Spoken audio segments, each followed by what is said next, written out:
And good morning or afternoon to you, wherever you are in this fine world, or heck, good evening if you happen to be in Australia. It's your buddy, Domino Chris. This is Follow Everton. Welcome into the show. No wasting time here. Without further ado, let's get you updated on the team news.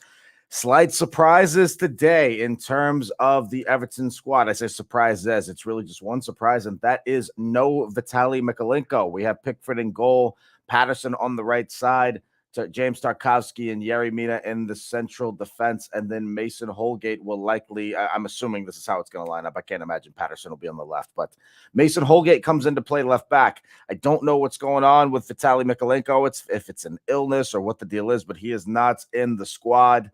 Also, Amadou Onana remains on the bench, so it is the same squad as last week with the exception of Holgate in for Mykolenko. Idrissa Gay, James Garner, Abdoulaye Doucouré in the midfield, along with Alex Iwobi and Dwight McNeil.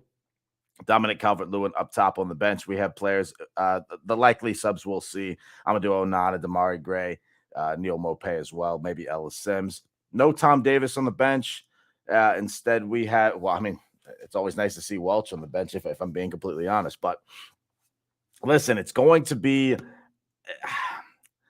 what's going to happen with Mason Holgate, right? I don't want to speculate on that before I get to the Man City news. As we slightly predicted, not exactly what's a full Man City squad, right? I mean, is it Man City's best team?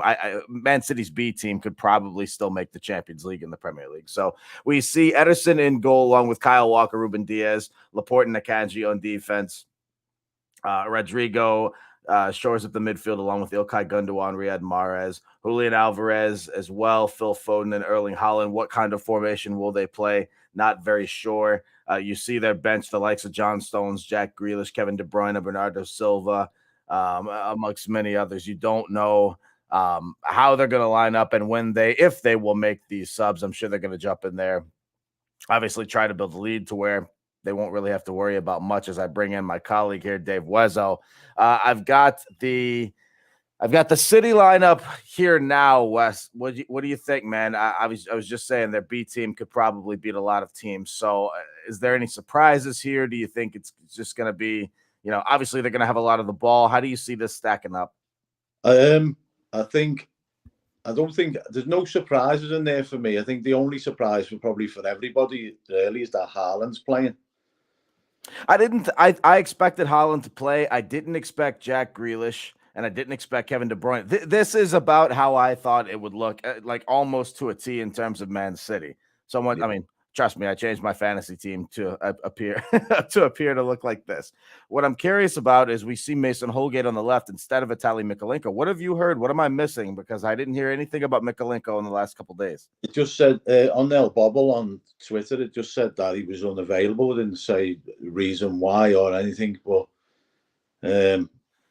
I suppose that can't be as bad as Godfrey was the last time he played left back, can he? Well, I don't know. I don't know if you saw Mason Holgate try to play on the right, but that was arguably worse than anything Godfrey's done in the past couple of months. I don't even know what to say. I thought, listen, Deitch doesn't want to mess with much. We can see that. We've seen that. I thought that with the loss like that, he might try to play some. He's not going to go 3 at the back against Man City. Don't get me wrong. But I thought that there might be a little bit of an adjustment. I don't know. You're putting your trust in Mason Holgate. Obviously, Riyad Mahrez is going to run roughshod on Holgate. That's just a fact. You kind of hope, I guess, that you can contain Man City a little bit, if that's even a thing. We know how Everton looked on the counter last week. Obviously hoping to replicate that a bit, but I'm just taking a look at this. It doesn't matter whether it's Riyad Mahrez or whether it's just Julian Alvarez in the middle. Man City are going to hit you. It's just a matter of if you can weather the storm. In terms of how this game could go, we didn't have you on the pre-match show. How do you see it playing out? Obviously a quick prediction is easy to ask you, but in terms of actual, gameplay, do you see this being is Everton going to have to weather maybe 30, 40 minutes of just Man City possessional football, or is it going to be one where we might be able to get something early? I think ultimately, it's going to be a case of weathering the storm for pretty much the whole duration of the game, and hopefully trying to catch them on the break. But they're quick. They're a quick team. Yeah, taking a look at getting some texts and trying to speculate about Mikalenko as well. I think it's anybody's guess as to what's going on. I mean, to be fair, we didn't even know Onana had an illness until right before the match a couple of weeks ago. So I don't know. I don't know whether it's Deitch mind games, whether he knew all week that this was going to happen, which I'm actually okay with. Some people think that if we're going to have an absence, I don't want to hear about it because that would mean that everyone else hears about it. You know, I have no problem with that sort of thing being, I don't know. I get that it's not exactly kosher in terms of the rules, reporting injuries and things like that. All I'm saying is if it's a tactical thing or a mind games thing, I'm very okay with. See, for me, I mean, I would have been quite happy for him to sort of drop players for this game that are going to be key for the next two games. Right. The likes of Mina and McNeil, DCL. They're going to be key for the next couple of games, and we can't afford to get them players injured this game. I think we'll be fine from an injury perspective. I mentioned a couple of weeks ago, let's say we're down 2-0 on 75 minutes or something like that. I think in this game, I think everyone should be okay with players like that getting pulled. I think we've got to be mindful of the goal difference though as well. No, but that's the thing. I hate to be that guy. I mean, you don't want to. This is your team. You don't want to sit here and say, "Well, I'm okay with the loss," or whether or but I don't know. It's just the facts of where we stand right now. Speaking of where we stand, as I get this onto the screen, this is how the table looks today. I show you at the top of the table because that's where Man City stands with a lot to play for. They do have a game on Arsenal. City have 4 games remaining. Arsenal have 3, and they play a little bit later on in the morning. 82 points and 81 points respectively. Now, City, as I mentioned, have all to play for because they have not wrapped up the league title by any means whatsoever. They also have Madrid a little bit later this week in the Champions League. So again, managing minutes is going to become a thing, but enough about that. We're more focused on where Everton lie on the table. Nottingham Forest 2-2 yesterday at Stamford Bridge. So they do pick up one more very, very precious point. Leeds United, not so much. I'd say not so much luck. They actually had the exact luck. 2-2 at home against Newcastle. They almost feel like they could have gotten a little bit more Weston. I don't know if you saw the games yesterday. What did you think of Forest and Leeds? I watched Forest. I mean, Chelsea are woeful. They really are woeful. I am shocked at how much these Chelsea players just don't care about playing football. I said that exact thing to my Chelsea mates, and they just said the same thing. Yeah, I don't get it. Yeah, I mean, I think it's it doesn't help having Frank in there as an interim manager.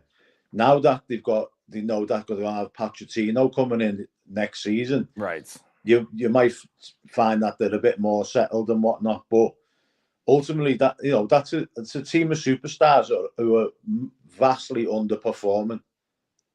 Absolutely. So Forest do pick up a point there. Leeds at home. I gotta say, this is I haven't seen every single Newcastle United game, but I've seen a fair amount of them this season.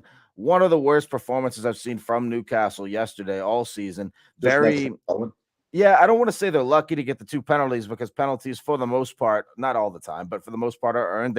These were 2 penalties. Yeah, they were definitely penalties. Sure. And so, if anything, Ryan, what's up, mate? We'll get to more on Leeds in a bit as we are joined live from Goodison Park by our mate and boss, the channel leader, Mr. Ryan. How are you, buddy? I'm okay. I've not had an awful lot of sleep. I came back from Harrogate. Didn't get home till 4 a.m, so I'm a bit zombified. And the hairdryer was going off at about 10 we get it. You have hair. Okay, cool. Go. Not my hair. Not my hair. Yeah. So I'm not giving you the hairdryer treatment, Ryan. No, she was doing her hair at 9:30 or something in the morning. Oh, very dare she. Didn't sleep too well. As you can see, I look rough as hell. Story of my life. I'm aware I'm in a hoodie with Man City colours, but it means nothing. I'm going to pretend. I mean, you have a full wardrobe, and that's what you picked. That's what I just don't understand. You could have picked any colors whatsoever, and you picked that today. I've got one hoodie in the entire wardrobe. There is no way that's true. None. Anyway, enough about the hoodie, though. You obviously have a better coat on. Is it coming down pretty bad over there, rain-wise? No, it's not raining at all. This is just my lightweight Everton coat. My mid one was too thick for the occasion. How does Jazz dress you? Okay, that's another conversation. Didn't Anyway, dress me. Slept in a separate room. Came back too late. I'm here at Goodison Park anyway. I'm scabbing off the steak box Wi-Fi, which I still have the password for. And get in there. Shout out to steak.com. Yeah, it's crystal clear. I'm assuming at your end. Actually, yeah, you're coming in just fine. Quickly, let's get to the team news. Have you seen the team news on both sides? I've not seen the Man City team news, and the only team news I know about Everton is that Holgate starts. Okay, give me 1 second as I jump back into the screen here. We've got Holgate. By the way, Holgate, the only substitution for Everton. Holgate in for Mikolenko. Other than that, the exact same lineup that we saw last week. On to Man City. You see the likes of Kevin De Bruyne, John Stones, Jack Grealish, Bernardo Silva on the bench, making way for players like Riyad Mahrez, like Rodrigo, like Ilkay Gundogan, Julian Alvarez, Phil Foden, players of that nature. Akanji on defense, Laporte as well with Ruben Diaz and Kyle Walker. And you can see the entire lineup on the screen. Some folks thought Erling Haaland wouldn't start. I was always adamant that he would. He hasn't missed a Premier League game all season due to just with the exception of the time that he was a little bit injured. So whether it's just the first half or 60 minutes, whatever it is, this is how Man City lines up. Immediate thoughts? I'll just give you my reaction to the team news then, just before I let you get on, just because of where I am. I'm surprised that Haaland plays, but I think that Man City know we're going to try and push them wide, and then Man City are going to be forced to cross. Actually, if you think about Haaland up front, that'll work for them. If we push them wide and force them to cross, now they have a target man. They're going to have someone to aim for. So it's not quite the same as against Brighton when they didn't really have that aerial presence. Although Haaland's not really renowned for his ability in the air. Foden, I'm not surprised he comes in. Alvarez is very good. I mean, it's a very good team. We have to hold our hands up here if we lose and say, probably better than us. But let's look at the Everton team. I mean, Holgate one's got the potential to be a disaster, absolute disaster. Yeah, Riyad Mahrez is going to line up on the right. In all likelihood, Riyad Mahrez will be on the right side of the attacking midfield for City, and he is absolutely going to rent Mason Holgate. I'm terrified of that, honestly. I personally would have McNeil left wing back at this stage. And see, I thought the same thing, and it's just I get that Deitch wants to. He doesn't want to mix up whether it's the 4-5-1 attack or whatever the case. He doesn't want to mix up that McNeil on the left side of the midfield. I totally understand that, but at the same time, you also have to weigh the risk. And I think that would have been a good shout. And so I'm a little bit surprised by that, given how poorly Mason Holgate has done as of late. But is there anything he's going to get hung out? He's going to get hung out to try. Listen, he's not a good centre back. He's not even a good right back. So putting him at left back, he's probably it's a disaster waiting to happen. I'm surprised we haven't got any kids with a left foot who could play there. Could have an opportunity, but. Listen, I think he likes to have the extra midfielder. I think if we had someone too far back, McNeil, we'll just get pinned back the whole game. We probably need people to track runners in midfield, win the ball back in midfield, and go from there. So I think that's why he's done that. The rest of the team is as expected. I think all I'm going to say is we need to try and disrupt Man City. So a lot of fouls, a lot of free kicks, taking time over throw-ins and goal kicks, go down injured if you need to, disrupt them. If we let them get some rhythm, they'll probably beat us comfortably. If we make this horrible for them, disrupt them, make them lose a bit of concentration, and then nick the ball back in that midfield, and then counter-attack them with 3 or 4 at pace, I think we've got half a chance. And that's all from me. I'll leave you. I'll let you get on with it. Cheers, mate. Be safe today. Right. Thanks, Dave. See you, Dom. See you, bud. We'll up the toffees. We'll see you after the game, Ryan. I'll sing for you, mate. Don't worry. Oh, yes. Get in there. If we win, you absolutely will be singing Spirit of the Blues in A minor after the game. See you later. Cheers, buddy.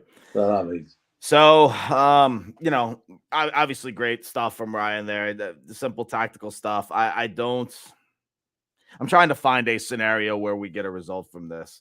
And I mean, don't get me wrong. It's not that Holgate for Mikolenko has changed my tune by any means whatsoever. We didn't walk into this with the expectation that we're just going to blow Man City out of the water. You know what I mean?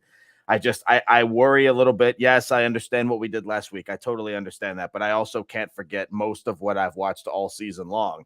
And obviously, people talk about Goodison Park and the Magic. I'm all for that. I've also seen our recent home form. The fact of the matter is, you know how funny this game can be sometimes, Wazzo. And you know how crazy things have happened at this park before. 100%. The thing, I mean, let's be honest, McNeil's going to be running backwards more than what he's running forwards. Yeah, and no kidding. What Ryan touched on there is, pushing them out wide and getting crosses into the box. We're good at defending crosses into the box. You know what I mean? That's one thing that we are good defensively at. Haven't been able to say that in a couple of years. When it's in and around the feet, that's when they struggle. But right. If we can do that and push them out wide and get Mahrez to get crosses into the box, you've got to stop him. McNeil has got to double up with Holgate and vice versa on the other side with Iwobi and Foden. They've both got to double up on Foden and Mahrez. Make them get crosses into the box. Don't let them come inside. Don't let them get into the box, because once they get into the box and start playing football, that's where we're going to be absolutely knackered. By the way, we have almost 100 people viewing. I apologize. I have not gotten to any comments, but trust me, I see you guys. I appreciate you guys joining us very, very much. Your loyalty is unmatched, especially in the Premier League, and we certainly appreciate that. If you haven't liked and subscribed to us, please do that. I've just gotten a text that Mason Holgate odds right now to get a card are 3-1. Those are maybe the best odds I've ever seen. It's almost a certainty. I would never condone betting, but if you're going to have a wager on the game anyway, you might as well bet on that one. Stake.com is a great place to do that. Be sure to check it out. 3-1 to get carded. Are you kidding me, Weston? That's free money. Come on. Please. That's like taking candy off a baby, isn't it? Exactly. I remember when I was overseas, I was playing some poker down in London, and when Arsenal was playing, Granit Xhaka was always even money to get carded, and people were still pounding that anyway because it was almost a certainty. But 3-1 for Mason Holgate is not even fair. So if you do have a wager, that might be Domino's inside information betting. I feel like you're robbing the bookies. Well, hey, they've robbed enough people in their life. I think we can get one back on them for this game. Speaking of the bookies, in terms of predictions and odds and all that good stuff, listen, we had a chat before the game last week. We were talking about what the odds were. I don't know what the odds were for us to score 5 goals or 5-1. What I do know is that the odds for Everton to win 3-0 were 125-1. So I can only imagine what 5-1 would have been, but we were making jokes about, I don't light money on fire. And so then I get all these texts at halftime when it's 3-0 Everton and saying, hey, that might have been a nice punt. What do you think the match will be in the predictions? Do me a favor, throw it out there. Let me know what you think, if we can find a way to make it happen, or if Man City just take us to the cleaners, whatever you think. Trust me, I won't judge you, maybe a little bit. But get your predictions in the comments. And Weston, how do you see this game going? Give me a prediction with your head and a prediction with your heart, my mate. Prediction with me heart, I'll go for a 1-1. Prediction with me head, I'll go for a 2-1 defeat, a close defeat. Yeah. You know what I mean? But I'd love to, obviously everyone would love to see us beat them. And if we play to the capability that we did against Brighton, we've got every chance of beating them. But we can't string 2 consistent games together. It's been a long time, hasn't it? You know what I mean? And some people will say we've just done that, with the Leicester game and then the Brighton game. I don't consider the Leicester game a good game. And trust me, I'm in the minority because a lot of people think that we performed well. I get that it was a 2-2 draw away from home, but I'll still maintain that was 2 points dropped against an absolute garbage team. 100%. I think that was 2 points dropped. And I think take away the penalty save, which would have took them up to 3-1. Right. At the end of the day, he saved it, and then we had the momentum then to go on and win the game, and we just didn't grab the ball by the horns when we had the chance. If we'd have been a bit more took a few more risks, we probably would have won that game. But Right. we were happy to settle for a point by the looks of things. But then to go and follow that up with that performance against Brighton was just what that should have been the performance at Leicester. Absolutely should have been. I trust me. I can talk. If we really had a couple more hours, I would continue to talk about the Brighton game just because I haven't had that much fun watching Everton Football Club in quite some time.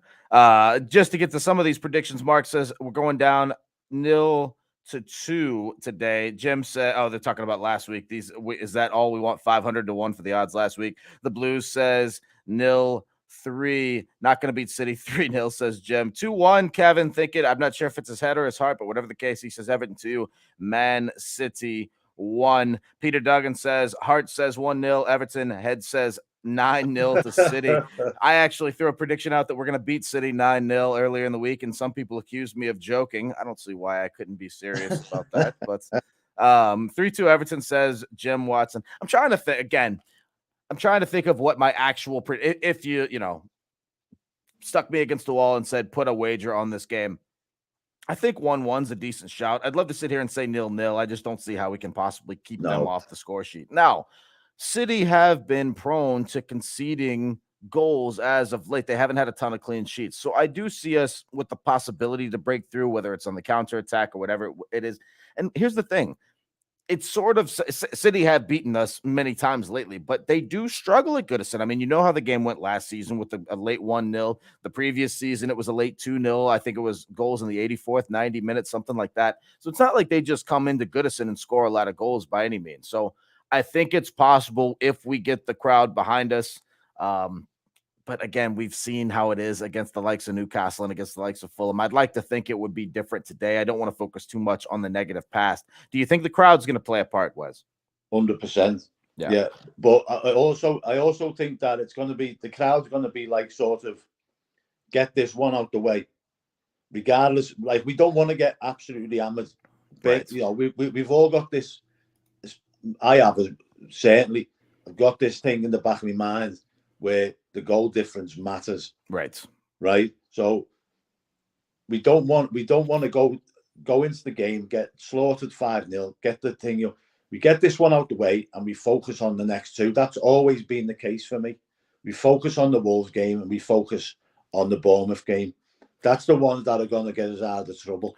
Just to get this pulled back up, I was just about to get to our goal difference before Ryan jumped on, and I wanted to get to him.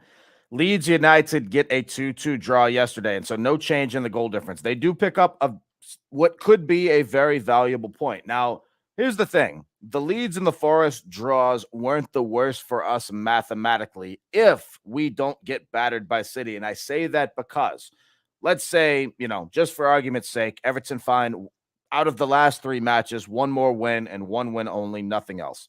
3 points now takes us to 35. These are the scenarios if we are on 35 points.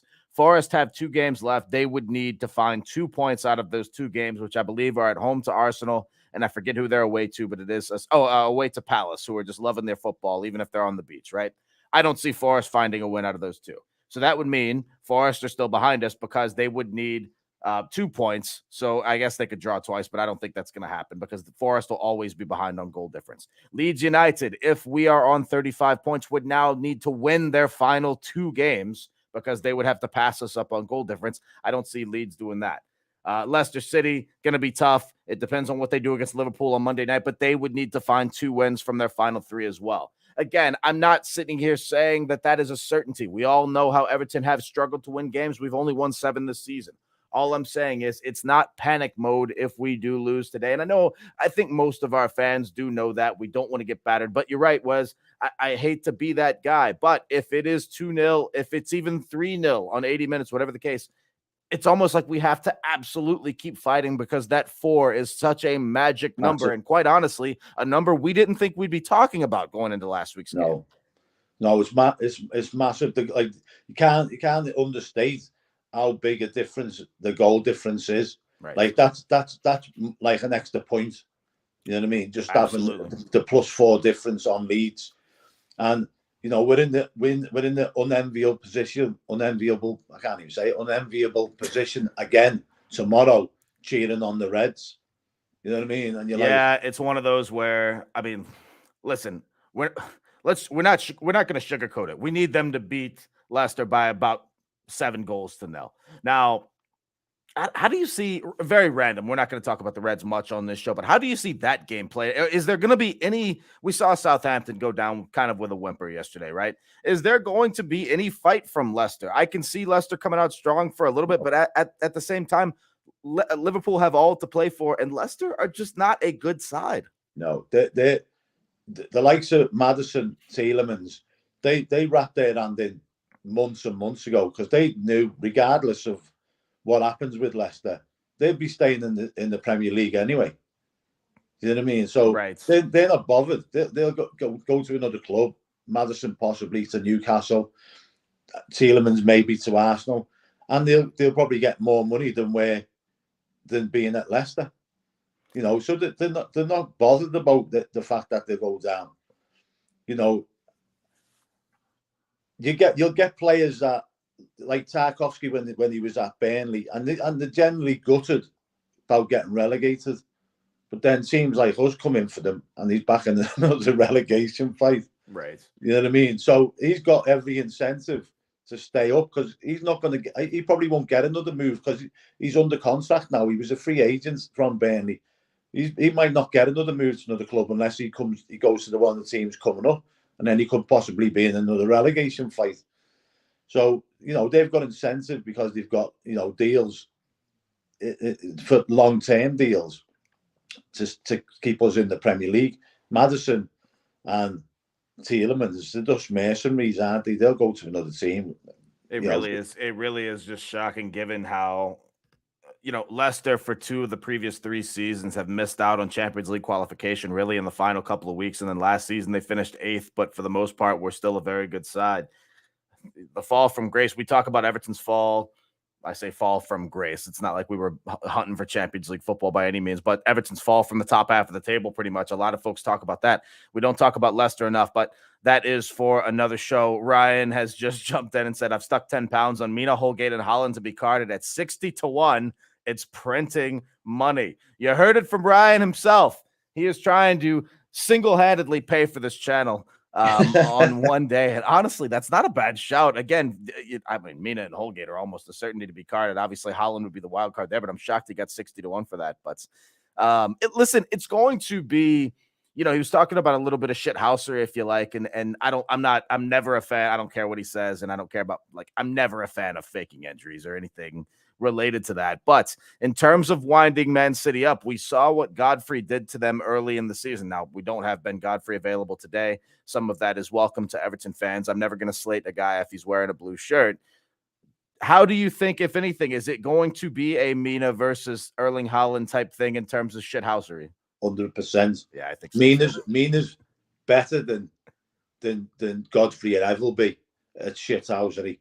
Mina is the biggest wind-up merchant that I've ever seen on the football pitch, and he does it sneakily. Right. You know what I mean? It's not like dead obvious that he's doing it, unless the cameras are on him. But he's constantly, you know, digging people in the back, pinching people, and you see it at the game. You know what I mean? And you're like, if you was the opposition, you'd want to turn around and chin him. But you can't. You can't, yeah. He's one of those guys you like to have on your team, 100%. So Haaland might think that he's got an easy ride with Godfrey not being there with the wind-up tactics. But he's probably got Godfrey's mentor. You know what I mean? Right. Real quick, I want to ask you this. I very briefly mentioned it, but we do have our first team relegated in the 2022-23 season, and that is Southampton. Quite frankly, looked an awful side as of late. They did have a couple of games where, you know, especially against Arsenal, they blew those points. Probably wouldn't have mattered anyway. They thought they had an equalizer against Bournemouth at home at one point. They even took the lead yesterday before the goal was chalked off for offside. But for the most part, once the goal went in for Fulham yesterday, the game was pretty much over. Any thoughts on Southampton? You know, forget the fact that a couple of these players might go to other sides, but just in general, you know, Southampton have been in the Premier League, I think it was for 12 years. Is that a surprise? I actually, in my pre-batch or my preseason table, I had Southampton finishing dead bottom. So I got one thing right out of 20. But any thoughts on Southampton, Buzz? I think with Southampton, I think they sort of like panicked too early, getting rid of Hasenhüttl, and putting that Nathan Jones in was just an absolute disaster. Even though they beat us, I was the only game to think he won, wasn't he? I think so, actually. He might have had a draw in there, but for the most part, I think that was the only game he won before he got sacked. And that's the thing. I don't necessarily agree. I think that it was time for Hasenhüttl to go, but it's like a couple of the other clubs. They did it without a plan. If you don't have a plan to bring someone else in that you're going to put stock in, I mean, Nathan Jones had I don't know if he had, I don't think he had any Premier League experience. And then you bring in a manager after you sack Nathan Jones, who has no experience whatsoever. And so to have that lack of a plan, if I'm a Southampton fan, I almost feel just let down by the club in terms of that. Now, there was a stat I saw yesterday that was an unbelievable stat. I'd have to go back and look. The players that Southampton have sold over the years, I mean, if you filled out their starting 11 of players that they've sold in the last 10, 11 years, they honestly would almost make the Champions League. Recruitment has been mediocre, to say the least, even though this season they did get a couple of players that Everton were targeting. Is it more of a letdown by the club thing to you, or do you think it's just the performance on the pitch this season? Do you think it was a lack of quality from the players? No. Do you know what it is, Chris? Right? And there's a lot of similarities of what's gone on at Everton to what has gone on at Southampton. They got new owners, and then they just went downhill, which is what happens with Everton. You know what I mean? Machine's come in. Bill Kenwright's being like a bull in a china shop, spending money like it's going out of fashion because he never had it. You know what I mean? It's like, yeah, we'll go and spend whatever they're asking.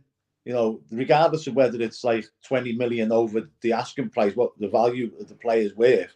It's like, yeah, we've got the money, and now we're paying the price for that, like early sort of like spending. You know, it's like, but that's what's happened at Southampton. They've got some great players there. That James Ward-Prowse, one of the best set piece takers I've ever seen, like since David Beckham. Right. You know what I mean? Do you got that? What's the kid? The young black kid. You're talking about forward or midfielder? He's a midfielder. So I'm assuming you mean Sulemana, if it's the guy that's turned Everton down. No, begins with an L. I can't think of his bloody name. But they've got young players, very good talent coming up, is what you're saying. Yeah, they've got some good young players, but I think it's the new owners come in. Obviously, Hasenhüttl is his record was going a bit down the pan. Lavia, by the way, is the midfielder. Lavia, yep. Lavia, that's it. They got rid of Hasenhüttl, got Nathan Jones in, and don't forget Hasenhüttl, when he was there, he had periods of long periods of where they weren't winning games, but he always managed to get results and drag them out of the mire. So them going on a bad run at the time when they sacked them wasn't like a new thing, but the new owners panicked, got shut of him, got a championship manager in who then every time he got beat, it was the players' fault. It was this, that, and the other, and then when he won, it was that was my doing. I'm the greatest manager in the world, blowing his own trumpet, which doesn't go down well with the players, does it? Let's be honest. The side that beat Chelsea at Stamford Bridge, by the way, this season. I can't get over that. I'm trying to pull up Southampton's schedule very, very quickly just to see when they did get their win. We all know that they beat Everton at Goodison Park, one of the games that basically sealed Frank Lampard's fate. And I don't want to get into the fact that, we sacked Lampard too late. We all know how that went. So many managers this season have been sacked. Do you think Southampton... Some people think they've waited too long. I don't want to keep harping on Southampton too much. Sorry, I won't even ask that question. The point is Southampton are down. Lack of quality, lack of whatever. Don't forget that 2 of their players turned Everton down to go to Southampton, which just speaks volumes about how bad our recruitment and our board have been. But again, another conversation for another show. It just really just winds you up and makes you angry to what it's come to. The thing is, it's like a lot of people are saying the same thing. With the likes, the players that are from Southampton that have gone down, we'll go in there and buy their players. They're relegation players, yeah.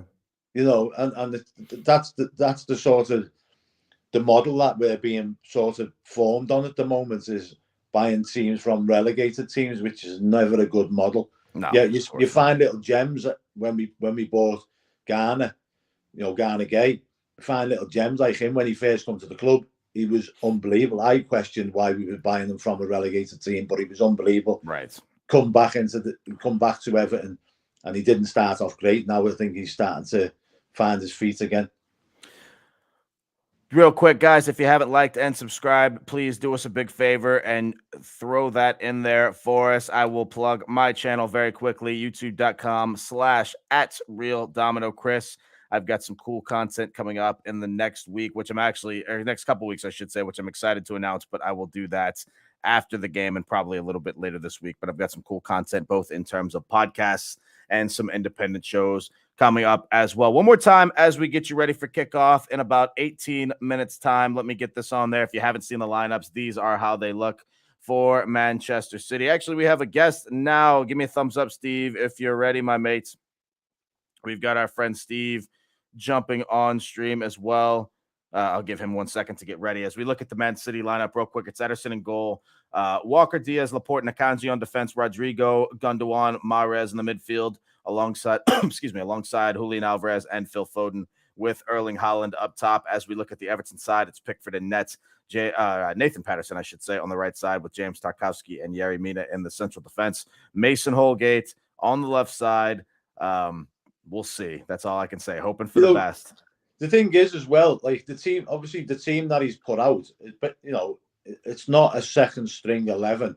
It's a team that he's put out that can win the game. He obviously sees Everton as a threat to put that stronger team out. Who is this? Sean Dyche?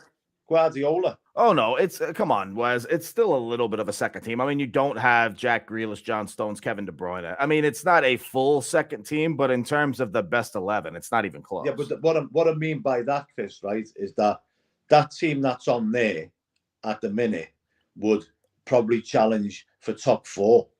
Well, right, but that just speaks to their depth, though, doesn't it? Yeah, that's what I mean. I see. Okay. What I'm saying is, like, he'd have to start bringing in, under 21 players for them to have a proper, second 11 sort of thing. They haven't got a second 11. What they've got is a backup first 11.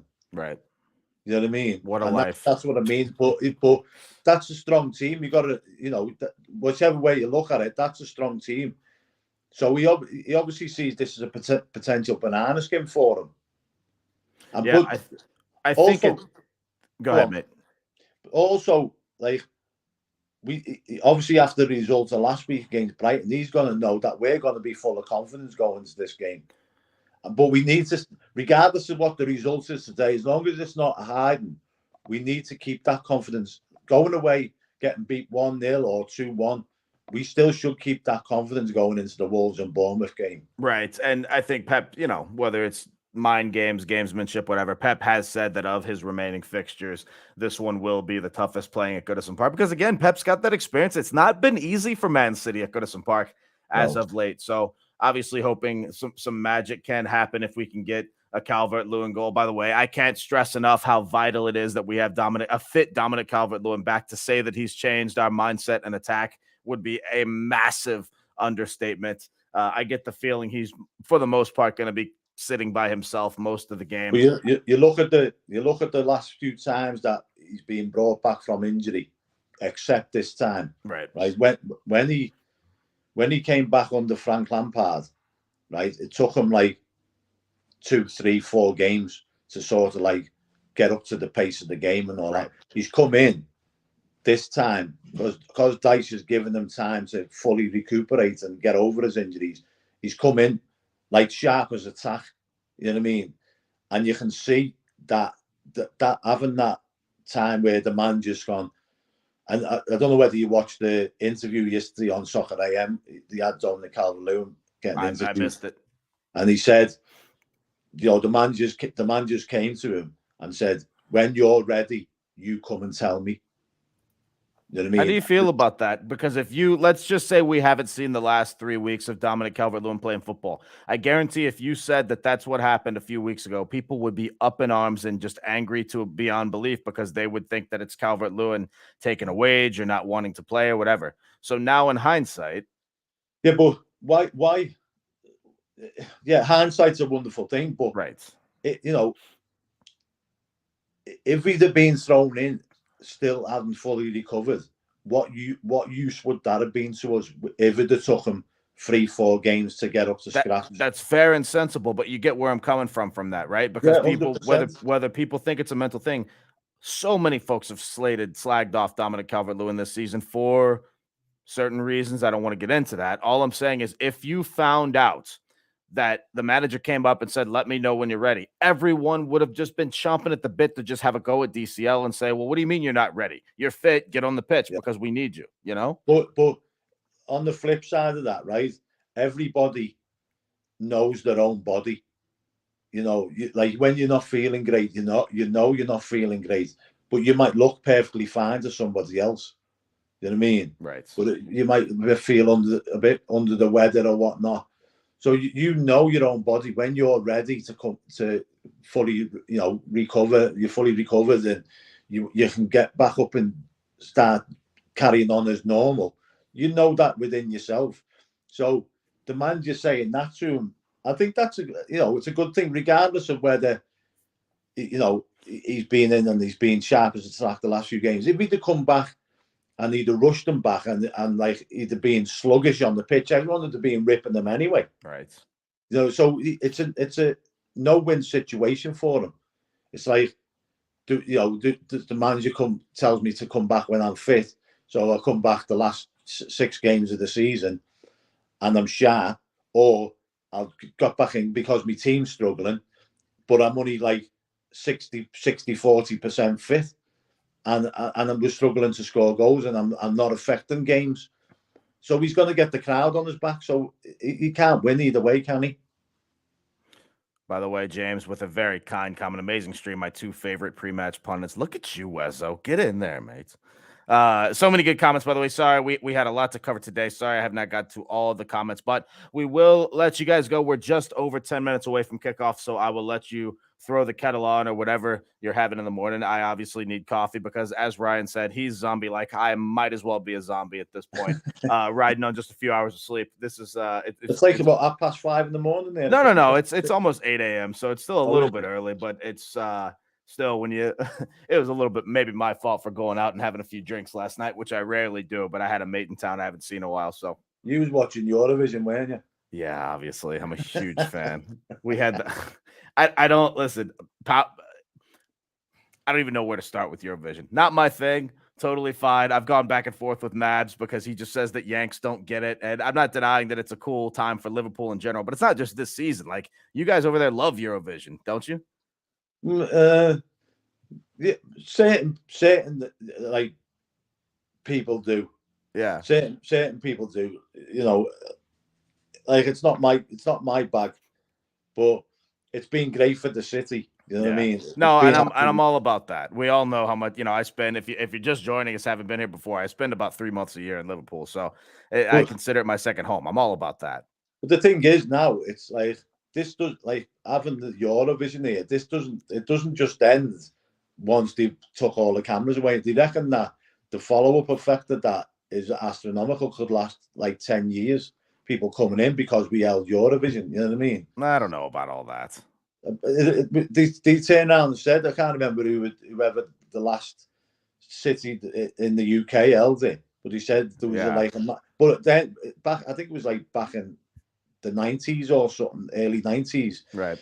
I think the UK won it. I'm not a big follower of it, but it's like, do you reckon whoever held that then, there was like a massive influx of tourists and all that because on the back of that.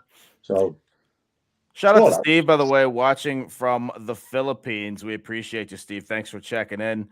Also got Gary throwing it in here, watching from Cambo as well. We really do have a worldwide audience. I think it's amazing what this channel has done just in terms of that. I apologize to everybody, by the way. I thought I was going to do a watch along yesterday, And honestly, my health's not been great for the last couple weeks. Not that I want to go into details about that, I don't want pity by any means, but I just wasn't up for it yesterday. Put it that way. But I say that because the watch-alongs, along with these pre-match shows and all that stuff, brings these people together and gives people a forum, not only to just talk about Everton, but to get their frustrations out.